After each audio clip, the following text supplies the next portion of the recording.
Hello everyone, welcome back to my channel. In this video we will be discussing about all the steps that you need to follow. जितने भी steps होते हैं from IELTS to visa, एक एक step हम discuss करेंगे इस video के अंदर, क्योंकि मैंने देखा है कि यार बहुत लोगों के डाउट्स होते हैं कि क्या क्या स्टेप्स होते हैं, क्या डॉक्यूमेंट्स रिक्वायर होते हैं, क्या पूरा प्रोसेस होता है, तो वो लोगों को कन्फ्यूजन रहती है. So in this video we will be discussing about all the topics. मैंने सारे टॉपिक और जितने भी पॉइंट्स होते हैं सारे लिख लिए हैं, and in this video we will discussing all about them. So without wasting a time शुरू करते हैं. तो यार शुरू करते हैं सबसे पहले टॉपिक से, जो कि होगा हमारा पासपोर्ट. सब लोग सोच रहे होंगे यार ये क्या टॉपिक हुआ. तो यार पासपोर्ट होना बहुत ज़रूरी है, क्योंकि यार बिना पासपोर्ट के आप अपना जो है आइल्स का पेपर नहीं दे सकते हो, क्योंकि आइल्स के पेपर में आपका जो है पासपोर्ट नंबर होता है वो मेंशन होता है. सो आई सजेस्ट कि अगर पासपोर्ट नहीं है सबसे पहले पासपोर्ट बनवा लो. पासपोर्ट बनवाने के बाद आप स्ट्रेट अवे जो है अपने आइल्स के पेपर के लिए जो है रजिस्टर कर सकते हो. तो आइल्स का पेपर जो है IDP कंडक्टर आता है. तो यार आइल्स के पेपर में बेसिकली 4 सेक्शन होते हैं: लिसनिंग, रीडिंग, राइटिंग और स्पीकिंग. तो जो 3 सेक्शन होते हैं, लिसनिंग, रीडिंग और राइटिंग, वो एक ही दिन होते हैं. स्पीकिंग अलग होता है. स्पीकिंग या तो आपके पहले भी हो सकता है, जो डेट आपने सेलेक्ट करी अपने एग्जाम के लिए, या उसके बाद भी हो सकता है. तो ऐसा मत सोचना कि बाद में ही होता है स्पीकिंग का टेस्ट. मेरा स्पीकिंग का टेस्ट पहले ही हो गया था, एंड तो इसलिए मैं आपको पहले बता रहा हूँ. और ये 2 मेथड्स होते हैं देने के लिए. या तो आप ऑनलाइन दे सकते हो या ऑफलाइन दे सकते हो. ऑनलाइन देने का फ़ायदा ये है कि आपको जो एग्ज़ाम की डेट जो है वो जल्दी मिल जाएगी, क्योंकि मोस्ट ऑफ द स्टूडेंट्स क्या होते हैं वो ऑफलाइन एग्ज़ाम के लिए वो भरते हैं, पेपर भरते हैं. और ऑनलाइन जो है कम लोग ऑप्ट करते हैं. तो अगर आप ऑनलाइन करना चाहते हो तो ऑनलाइन की जो आपको डेट्स जल्दी मिल जाएंगी. बाकी ऑफलाइन के लिए आपको थोड़ा सा वेट करना पड़ेगा, लेकिन डेट्स उसकी भी मिल जाती है, ऐसी कोई दिक्कत नहीं है. और टॉकिंग अबाउट द फीस, सो जहाँ के लास्ट मेरे को याद है तो इट वॉज 14,500 समथिंग जो फ़ीस थी. तो जब मैंने पेपर दिया था तो जो फ़ीस होगी इतनी होगी, क्योंकि ज़्यादा टाइम हुआ नहीं है मैंने पेपर दिए को. तो 14,000 is gonna be something fees. So यार आइल्स का स्कोर जो है बहुत मेजर रोल प्ले करता है आपके यूनिवर्सिटी में एडमिशन के लिए, क्योंकि हर यूनिवर्सिटी की अपनी अपनी स्टैंडर्ड होते हैं. तो मोस्टली जो होता है वो यही होता है कि ओवरऑल 6.5 और minimum no less than 6 in each section. तो ट्राई करना एटलीस्ट कि इससे ज़्यादा नीचे स्कोर ना आ जाए, क्योंकि ये बेसिक रिक्वायरमेंट होती है. इसके नीचे यूनिवर्सिटी जो है एडमिशन नहीं देती है. ये basic it's like a hurdle जो आपको क्रॉस करना ही करना है. सो यार जो नेक्स्ट स्टेप होगा वो होगा यूनिवर्सिटी का फॉर्म भरने का. तो आई सजेस्ट कि अगर आपने आइल्स का पेपर नहीं भी दिया है तो भी आप यूनिवर्सिटी का फॉर्म भर सकते हो, क्योंकि ऑस्ट्रेलिया में ऐसा नहीं है कि अगर आपका आइल्स का रिजल्ट नहीं है तो आप यूनिवर्सिटी का फॉर्म नहीं भर सकते हो. आप फॉर्म भर सकते हो, एंड आफ्टर सम टाइम जब आपका आइल्स का रिजल्ट आ जाता है तो आप उसमें जो है अपने डॉक्यूमेंट्स के साथ अटैच करके उसको भेज देंगे, तो वो अपडेट हो जाता है. तो मैंने भी ऐसे ही किया था. मेरा आइल्स का एग्ज़ाम नहीं हुआ था, लेकिन मैंने यूनिवर्सिटी के फॉर्म भर दिए थे. एंड जब मेरा आइल्स का रिज़ल्ट आया था, तो अगर मेरा आइल्स का result according to the university standards होता है तो एक्सेप्ट कर लेते हैं, तो उसमें कोई दिक्कत नहीं आती है. And one thing I must है कि जब भी आप ऑब्वियसली अगर आप खुद से नहीं करेंगे तो आप किसी कंसल्टेंसी के थ्रू करवाएंगे.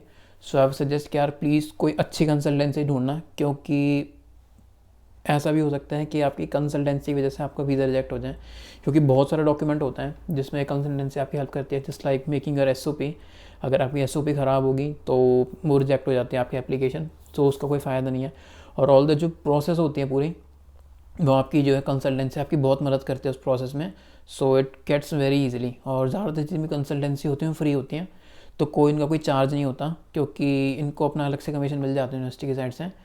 तो मैंने जिस कंसल्टेंसी से कराया था वो फ्री थी, उन्होंने मेरे से 1 रुपया भी चार्ज नहीं करा था for any of the process.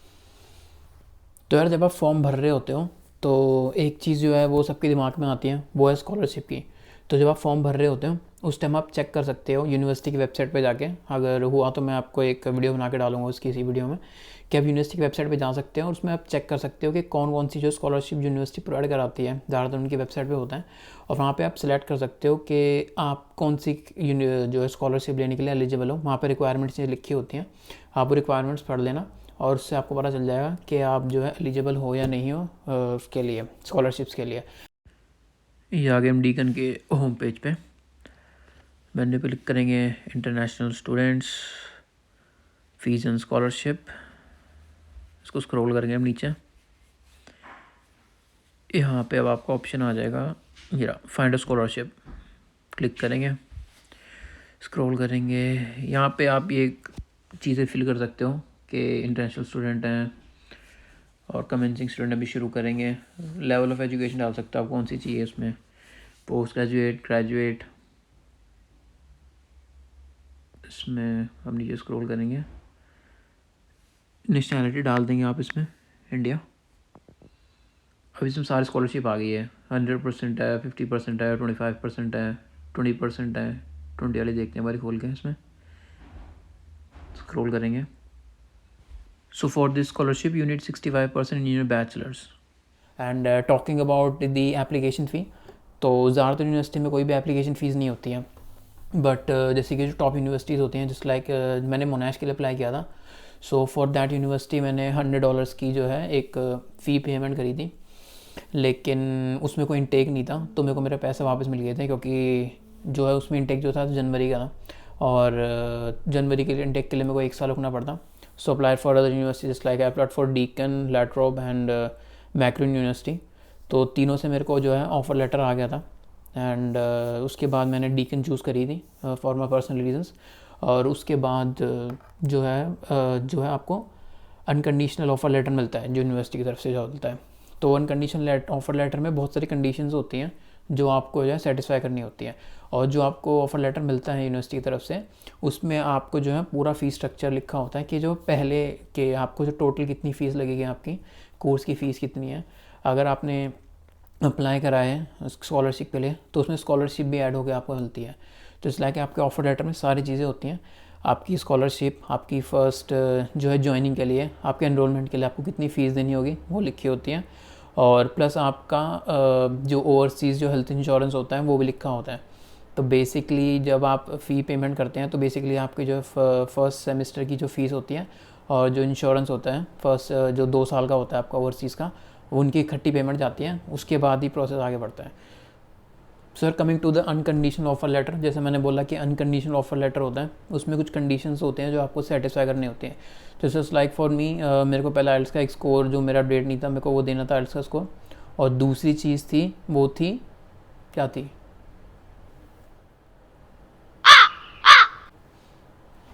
जो दूसरी चीज़ जो थी वो थी मेरा जीटी इंटरव्यू। सर एक आपका इंटरव्यू होता है before you get the unconditional offer letter, जो होता है जीटी का। तो GT it's guarantee temporary entrant. तो उसमें आपका जो है यूनिवर्सिटी की साइड से कॉल आती है आपको, and they ask you about the reason कि आप ऑस्ट्रेलिया ही क्यों आना चाहते हो, और they can ask you about the university, they can ask you about the course, कि आप जो कोर्स ले रहे हो उस कोर्स से आपको नॉलेज भी है या नहीं है, या आपने ऐसे ही मुँह उठा के वाला कोर्स ले लिया। तो उसमें डिफरेंट क्वेश्चंस पूछते हैं, फिर आपसे पूछ सकते हैं यूनिवर्सिटी के बारे में, कोर्स से रिलेटेड क्वेश्चंस पूछ सकते हैं, and they must be asking about your future plan, कि आपके फ्यूचर प्लान क्या है, कि आपके पढ़ाई करने के बाद इस कंट्री में बसने के लिए तो नहीं आ रहे हैं, या सिर्फ आप पढ़ाई करने के लिए आ रहे हैं। क्योंकि अगर पढ़ाई करके आप बसने के लिए आ रहे हो यहाँ पे, तो उसको लीगल कंसिडर नहीं करा जाता है, तो ये बात मत बोलना प्लीज़। तो फिर आपकी जो रीज़न पूछते हैं कि आप पढ़ाई करके, तो फिर आप उनको बता सकते हो कि जैसे कि पढ़ाई करके नहीं, मैं अपनी कंट्री वापस चला जाऊँगा एंड ऑल दैट। तो यार अब डिस्कस कर लेते हैं कि डॉक्यूमेंट कौन कौन से रिक्वायर होंगे आपको। तो यार it's long list of documents जो आपके रिक्वायर होंगे। तो इस लाइक मैं अपनी बता रहा था कि मैंने कौन से डॉक्यूमेंट दिए थे, क्योंकि बिकॉज आई वॉज वर्किंग। सो उसमें मेरी जाती है 6 मंथ की सैलरी स्टेटमेंट जाती है, सैलरी स्लिप्स जाती है जो बैंक ऑफिस से मिलती है हमें, जिसमें लिखा होता है कि आपकी सैलरी कितनी है एंड ऑल दैट स्टफ। आपका एक्सपीरियंस लेटर जाता है कि आपने जितने भी ऑफिस में आपने काम किया है उन सब से आपको जो रिलीविंग लेटर होता है, एक्सपीरियंस लेटर होता है, वो सब जाता है उसके अंदर। आपका एक रेज्यूमे जाता है उसके अंदर, आपका आइल्स का स्कोर तो मैंने आपको बता ही दिया था। आपकी एसओपी जाती है। तो मैं एसओपी बता रहा हूँ एसओपी क्या होती है। तो SOP is just like statement of purpose. तो बेसिकली आपकी जो है कंसल्टेंसी होंगी वो आपकी मदद कर देंगे एसओपी बनाने में। तो एसओपी बहुत ज़रूरी डॉक्यूमेंट होता है, as I have already said कि इसमें कोई गलती मत करना, क्योंकि एसओपी में इसलिए कि आपका स्टेटमेंट ऑफ पर्पस है कि आप जो है ऑस्ट्रेलिया में आ रहे हो, या फिर किसी भी कंट्री में अप्लाई कर रहे हो, तो आप क्यों आ रहे हो वहाँ पे, आपका रीज़न क्या है मतलब। तो उसमें आपको पूरा उसमें आपकी चिट्ठा लिखना होता है कि दिस माई रीज़न, और आई हैव डन दिस। तो यार वही कह रहा था मैं, एसओपी में कोई भी गलती मत करना, क्योंकि मैंने देखी है बहुत सारे वीडियोस में बच्चे कहते हैं कि उनका वीज़ा रिजेक्ट हो गया। एम्बेसी को कोई भी फिशी थिंग उसमें लगती है कि इसका जो है एसओपी ठीक नहीं है, तो वो जो है आपका वीज़ा रिजेक्ट कर देते हैं। So don't get into this. So SOP अच्छे से बनवा लेना। अब सो ये थे सारे आपके डॉक्यूमेंट जो मेरे लगे थे, मेरी साइड से इतने रेज्यूमे गया था एक, तो ये सारे डॉक्यूमेंट थे। और ऑब्वियसली यार कोई ना कोई स्पॉन्सर तो करता ही है, अगर कोई बाहर होता है तो जो आपको स्पॉन्सर कर रहा है, जैसे आपके मदर हैं, फादर हैं, जो भी हैं, तो उनके डॉक्यूमेंट्स लगते हैं सारे, उनके ऑफिस का आईडी कार्ड लगता है, उनका पैन कार्ड लगता है, आधार कार्ड लगता है। हाँ, ये मैंने एडिट करना भूल गया, मेरे भी ऐसे डॉक्यूमेंट्स लगे थे। और उनकी सैलरी स्लिप लगती है, जितनी भी उसके बैंक स्टेटमेंट होती है वो लगती है। तो सारी चीज़ें जो अटैच होती हैं when applying for the studies. So यार लेट्स टॉक अबाउट कि जब आप ये सारे रिक्वायरमेंट पूरी कर देते हो, आपको जो है आफ्टर फ्यू टाइम, तो अराउंड मेरे को 2 हफ्ते लग गए थे अनकंडीशनल ऑफर लेटर आने में। तो आपको यूनिवर्सिटी एक अनकंडीशनल ऑफर लेटर इशू कर देते हैं जी, विदाउट एनी कंडीशन। उसमें सिर्फ आपको एक फ़ी पे करनी रह जाती है। अगर आप फ़ी पे कर देते हो then it's all good to go. And I also like to add one thing कि जब भी आप जो है अपने सारे डॉक्यूमेंट सबमिट करते हो, कि आपकी कंपनी का रिलीविंग लेटर, एक्सपीरियंस लेटर जो भी आप सबमिट करते हो, तो यूनिवर्सिटी जो है बेसिकली फ़ोन करती है जस्ट टू वेरीफाई कि आपने जिस कंपनी का रिलीविंग लेटर दिया है कि ये एम्प्लॉय आपके यहाँ पे काम करता भी था या नहीं था। जस्ट नीड टू वेरीफाई कि जो आपने डॉक्यूमेंट सबमिट करे हैं कि आपने एक ग्रेजुएशन कर रखी है, then you are applying for post graduation, तो वेरीफाई करती है बेसिकली कि जो आपने डॉक्यूमेंट्स दिए हैं या फिर जो भी आपने एक्सपीरियंस लेटर दिया है वो जेन्युइन है या फिर वो फेक है। तो they do verify this, after this then they issue a unconditional offer letter. तो यार जब आपके पास अनकंडीशनल ऑफर लेटर फाइनली आ जाता है, तो उसके बाद जो है ऑब्वियसली फ़ीस पेमेंट का टाइम आता है। तो फ़ी पेमेंट से पहले क्या होता है, आपको जो है फ़ंड शो करने पड़ते हैं। सो फंड शो करने में बेसिकली आपको जो होते हैं वो है 1 साल की जो एजुकेशन जो आपकी फ़ीस होती है यूनिवर्सिटी में, वो आपको दिखानी पड़ती है। एंड 1 ईयर के जो आपके लिविंग एक्सपेंस होते हैं, जो कि होते हैं around let me tell you that are $20,290, so Australian dollars. So आपको ये अपने दिखाना होता है। ये इधर यू कैन शो, तो द फंड्स में दिखाने के लिए आप अपने दिखा सकते हो आपके लोन डॉक्यूमेंट जो होगा, जो आपने लोन कराया होगा, तो उसका जो सैंक्शन लेटर होता है, तो आप वो दिखा सकते, या फिर आप दिखा सकते हो अपनी जो सेविंग्स होते हैं, अगर आपके पास फंड्स हैं अलग से तो आप वो दिखा सकते हो। तो जस्ट लाइक कि आपको जो है टोटल फंड्स दिखाने होते हैं कि हमारे पास हैं सफिशेंट फंड्स हैं, तो कि यूँ ना हो कि यार कल को अगर कोई स्टूडेंट यहाँ पे आता है तो उसको अगर कोई जॉब वॉब वैसे अगर वो नहीं करना चाहता तो उसके पास पैसे नहीं है, तो इट्स जस्ट लाइक कि वो भूखा रह रहा है यहाँ पे, तो ऐसा काम नहीं होना चाहिए। तो इट्स जस्ट लाइक कि यूनिवर्सिटी वेरीफाई कराती है कि आपके पास एक बेसिक जो मिनिमम जो होता है वो एक्सपेंसेस जो है वो आपके पास होनी चाहिए। सो यार now comes the time of fee payment. तो फ़ी पेमेंट जो आपको करनी होती है, जो आपके ऑफर लेटर में ऑलरेडी लिखा होता है कि आपको कितनी फ़ी पे करनी है एनरोलमेंट के लिए। तो उसमें आपका बेसिकली 1-2 साल का जो आपका हेल्थ इंश्योरेंस होता है, और फर्स्ट ट्राइमेस्टर की जो होती है वो आपकी फ़ीस होती है। तो जब आपको अनकंडीशनल लेटर, ऑफर लेटर आएगा, तो उसमें आपको एक वो PDF भेजते हैं, उसके अंदर आप एक लिंक होता है, उस पर आप लिंक पे क्लिक करेंगे, they gonna direct you to a payment page. उस पेमेंट पेज पे जाके आपको अपनी सारी इन्फॉर्मेशन लिखनी है कि आपका स्टूडेंट ID क्या है, आपकी फर्स्ट सेमेस्टर की फ़ीस कितनी जाएगी, आपका इंश्योरेंस की फ़ीस कितनी है। और उसके बाद जो है they generate a PDF, another PDF। वो PDF बेसिकली वेस्टर्न यूनियन की होती है। तो मेरी यूनिवर्सिटी ने वेस्टर्न यूनियन के थ्रू करवाया था। तो अगर आप बैंक के थ्रू करवा रहे हो तो आपको जो PDF होगी वो आपको बैंक को भेजनी होगी, and they will transfer the money. क्योंकि वो जो PDF जनरेट होती है उसमें जो है अमाउंट लिखी होती है in terms of INR, as compare to the उस दिन का जो डॉलर का रेट क्या होता है उसका अकॉर्डिंग होते हैं। वो कुछ 3 या 4 दिन के लिए शायद वैलिड होती है वो PDF जो होती है। अगर आप खुद से पेमेंट करना चाहते हो तो आप खुद से पेमेंट कर सकते हो, उसमें INR में अमाउंट लिखी होती है कि आपको अमाउंट कितनी पे करनी है। और अगर आपको बैंक से के थ्रू अगर लोन वोन कराया आपने तो आप बैंक को भी बोल सकते हो, बैंक ट्रांसफ़र कर देगा फ़ीस। और it generally takes around 5 to 7 days लगते हैं उसमें फ़ी ट्रांसफ़र होने में। And after that you get a swift copy. Swift copy basically कह सकते हैं उसके कि प्रूफ ऑफ पेमेंट जो बैंक आपको देता है। तो वो स्विफ्ट कॉपी आपको यूनिवर्सिटी को भेजनी होती है, स्टेटिंग कि आपने फ़ी पेमेंट कर दिया and you are good to go. और उसके बाद जो है university generally issues COE, that's confirmation of enrolment.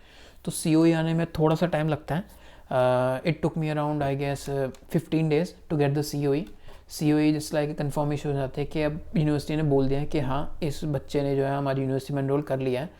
तो COE is a very important document, क्योंकि COE डॉक्यूमेंट होता है जो आप जो है रिक्वायर्ड होता है वीज़ा फाइलिंग के टाइम पे। तो जो नेक्स्ट स्टेप जो होगा हमारा वो होगा वीज़ा फाइल करने का। तो जब हम वीज़ा फाइल करते हैं तो हमें COE डॉक्यूमेंट की रिक्वायरमेंट होती है, like I told you, confirmation of enrolment. तो it's for with that document we can tell the embassy that we have paid fees and then now we are ready to go. तो यार जब हम visa file कर रहे होते हैं तो हमें एक और डॉक्यूमेंट की रिक्वायरमेंट होती है, वो है स्पॉन्सरशिप लेटर। तो sponsorship letter is like an affidavit बनवाना पड़ता है आपको। उसमें डिटेल्स लिखे होते हैं कि जो पर्सन आपको स्पॉन्सर कर रहा है, जो आपकी मदर है, फादर है, उनका नाम लिखा होता है। तो एक एफिडेविट होता है, वो आपकी जो एक कंसल्टेंसी वाले होंगे वो आपकी हेल्प करा देंगे उस चीज़ में। And talking about the fees, के फ़ी कितनी होती है वीज़ा की, तो वीज़ा की फ़ी जो होती है वो 650 AUD होती है। तो आप कन्वर्ट कर लेना करंट रेट के अकॉर्डिंग जितना भी होगा। तो वो वीज़ा की फ़ीस होती है वो आपको पे करनी पड़ती है। और आफ्टर दैट जो होता है आपका प्रोसेस होता है, जो होता है मेडिकल का प्रोसेस। तो मेडिकल के प्रोसेस में आपको जो है एक generally do send a form, जो उसमें आपका नाम वगैरह लिखा होता है, और उसमें वो लिखा होता है कि जो आपको टेस्ट जो आपको करवाने होते हैं, जो हॉस्पिटल में जाके जो आपके टेस्ट होंगे उसमें टेस्ट के नाम लिखे होते हैं। So generally they are 2 hospitals. तो वन इज़ मैक्स, तो मैं मैक्स में गया था एंड अपने टेस्ट कराने के लिए। So talking about the fees, के मेडिकल की फ़ी कितनी होती है, तो मेडिकल की फ़ी जो मैंने पे करी थी वो 6250 रुपीज़। तो ये मेडिकल की फ़ी होती है। तो let's talk about the medical process, के मेडिकल के प्रोसेस में क्या होता है। तो मेडिकल के प्रोसेस में एक आपका एक्सरे लेते हैं वो, एक आपका जनरल टेस्ट होता है, उसमें आपके हाइट, वेट, विजन आपका देखते हैं उसमें, एक वो होता है। And the third one is the urine test. तो उसमें यूरिन, इसमें कोई ब्लड टेस्ट नहीं होता। ऑस्ट्रेलिया के लिए आपको कोई ब्लड टेस्ट नहीं देना, सिर्फ 3 टेस्ट होते हैं। एक एक्सरे होता है, एक नॉर्मल चेकअप जो होता है इसमें हाइट वेट नापते हैं, और third was the urine test. और उसके बाद then you're good to go. And within 7 to 10 days जो होती है वो आपकी जो फाइल होती है वो हॉस्पिटल से जो एम्बेसी को जो है ट्रांसफ़र कर दी जाती है। तो आपको नहीं बताया जाता है, हमें नहीं बताया जाता है कि जो रिपोर्ट में जो है क्या है, क्योंकि वो चीज़ जो है फिर सीधा एम्बेसी को भेज जाती है। फिर एम्बेसी के से थ्रू हमें पता चलता है कि रिपोर्ट वर ओके और नॉट ओके। सो यार इफ़ टॉकिंग अबाउट कि टाइम कितना लगता है वीज़ा आने में, तो यार इट टोटली डिपेंड्स। मैंने लोगों से बात करी है, लोगों ने बोला है कि उनको 2-2 महीने बाद ही वीज़ा आया। कुछ लोग कहते हैं कि उनका 1 हफ्ते बाद ही वीज़ा आ गया था। सो पर्सनली सेइंग मेरा वीज़ा 14 दिन में आ गया था आफ्टर मेडिकल। लकीली जब मैंने वीज़ा फ़ाइल किया था, तो when I got that document कि आपको मेडिकल कराने जाना है, तो मेरे को मेडिकल की डेट अगले दिन की ही मिल गई थी। लकीली वैसे मिलती नहीं है इतनी जल्दी, आपको अराउंड 1 हफ्ते बाद की मिलती है मिनिमम। तो जब मैंने मेडिकल कराया था तो उसके मेरे को 2 हफ्ते के अंदर, एग्जैक्ट 2 हफ्ते के बाद मेरा जो वीज़ा आ गया था। तो यार डिपेंड करता है, बहुत सारे रीजंस होते हैं जिस पे डिपेंड करता है कि आपका एजुकेशन गैप तो नहीं है, कि आपने this year to this year कोई उसमें भी एजुकेशन गैप है, या फिर आपने कोई वर्क जगह कोई वर्क नहीं वगैरह करा है लेकिन आपके पास उसका कोई एक्सपीरियंस लेटर नहीं है, तो you have to justify that gap. तो उस रीज़न की वजह से बहुत बार लोगों का जो है वीज़ा लेट आ जाता है। लेकिन अगर आपके जो सारे डॉक्यूमेंट्स ओके हैं तो ज़्यादा से ज़्यादा 1 महीना लगता है। 1 महीने के अंदर अंदर आपको आपका वीज़ा जो है वो आपके पास आ जाएगा, आपके हाथों में। So just like to add one more thing, तो after you get your visa, तो जब आप ऑस्ट्रेलिया आ रहे हो तो just need to add one thing कि यार आते हुए ना एयरपोर्ट पे आपको बहुत सारे डॉक्यूमेंट हो सकते हैं वो मांग रहे हैं। जस्ट लाइक जो है आपका स्टूडेंट वीज़ा तो ऑब्वियसली मांगते ही हैं। आप अपना जो है COE निकाल लेना, उसका प्रिंट निकाल लेना, आप अपने ऑफर लेटर का प्रिंट निकाल लेना, क्योंकि समटाइम्स क्या होता है वो एयरपोर्ट पे आपसे मांग लेते हैं। तो इट्स बेटर कि आप वो सारे डॉक्यूमेंट्स में साथ में लेके जाएँ। सो यार that was the entire process from IELTS to visa. तो अगर आपको वीडियो अच्छी लगी तो यार शेयर मत करना भूलना, और लाइक कमेंट शेयर सब कर दो यार चैनल को। And I will see you in the next video. Bye.